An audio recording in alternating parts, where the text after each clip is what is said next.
With us to unpack it all is Mr. Jonathan Berkshire Miller, the director of the Indo-Pacific program at MLI and one of the authors of the publication. Sir, welcome to Forum Daily. Thanks so much for having me on. So let's simplify this a little bit for our viewers, sir. Let's start with what exactly the ASEAN bloc is and why the Prime Minister is highlighting the importance of a trade deal right now. So as you mentioned in the onset, ASEAN is a grouping of 10 nations in Southeast Asia. But of critical importance, this bloc has a combined GDP of $3 trillion US dollars. So it's a viable economic bloc.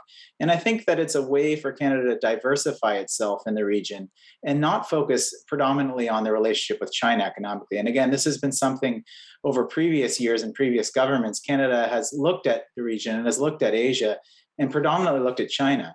But I think ASEAN is an important group, and this is an area that Canada should be looking much more closely with in coming years. And do you think this is a new development in Canadian foreign policy, sir? Well, it's a growing development. So I think Canada is a little bit behind the eight ball. Many of our friends in Europe and those in Asia have already developed strategies for this region, what they call Indo-Pacific strategies. Canada is a little bit far behind on this, but we have been thinking about this. And I think, unfortunately, the situation recently with our relationship with China and the detainment of our citizens has sort of given an impetus or sort of sped up our realization that we need to work with more partners in this region. All right, sir, let's clarify the importance of this region for our viewers here. So what exactly is the Indo-Pacific region and how is it important to Canada in particular? So the Indo-Pacific region is a range of different states. So traditionally, Canada has thought about Asia in an East Asian context, which looks at Northeast Asia and Southeast Asia, ASEAN, as we're discussing today. But the Indo-Pacific is realizing that these old geographies don't necessarily make sense, and that if you connect the Pacific Ocean with the Indian Ocean and some of the supply chains, whether it's energy, whether it's trade, that go through both of these oceans and rely on that connectivity. So Canada needs to update itself and accordingly with a strategy for the Indo-Pacific.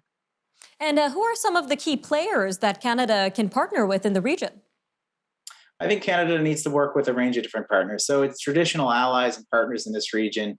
Of course, those in Europe and those in the United States are keenly interested in working the Indo-Pacific, but also resident powers such as Japan, such as South Korea. And then if we get closer down to South Asia, I think we need to strengthen our ties with India, in addition to partners in Southeast Asia.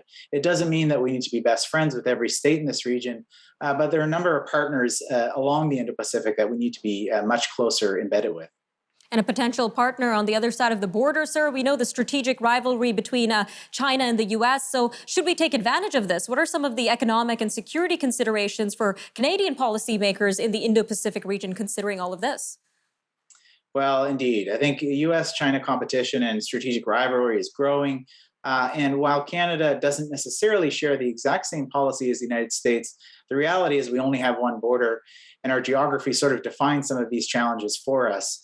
And the idea that we can think about the Indo-Pacific region in security terms as a luxury item, for example, something that maybe we choose to engage in and maybe we don't, I think is a mistaken sort of approach. I think the reality is some of these security issues directly impact Canadian interests. And a couple examples, one in the Korean Peninsula, Canada not only is an original sending state of the UN command in the Korean Peninsula, but we continue to have Canadian forces resident there. So we are invested in the security stakes in this region. And I think we need to realize this much more closely. All right, so just about 45 seconds left, but most recently we have Australia making a deal with the US and UK for nuclear submarines. Does this demonstrate the importance of the Indo-Pacific region and the rising interest in it? I think it does. And I think it also recognizes that the way that we engage in this region needs to change as well. So, of course, it's a benefit that we're involved in many of the multilateral clubs, including the Asia-Pacific Economic Cooperation and ASEAN, as we talked at the onset. But it's a necessary but insufficient way to address these challenges. I think we're also going to have to start looking at these minilateral groupings such as AUKUS and others to meet the challenges of the day. All right, Mr. Miller, thank you again for joining us today on Forum Daily. Thanks. It's been a pleasure.